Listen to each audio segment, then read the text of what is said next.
Hello children! Good morning! Hope you're all doing fine. It's art day and I will teach you on how to draw a boat. I made it fun and easy for you to follow.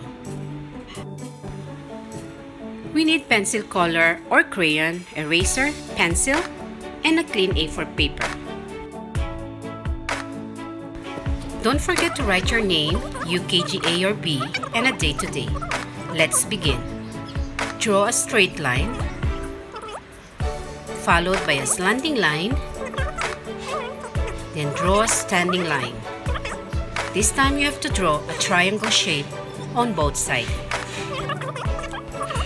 To make your drawing beautiful, you can add some waves, more waves.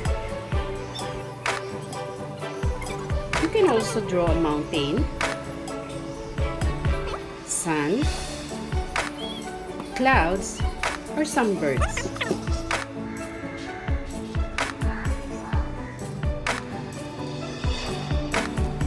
And it's time to color it.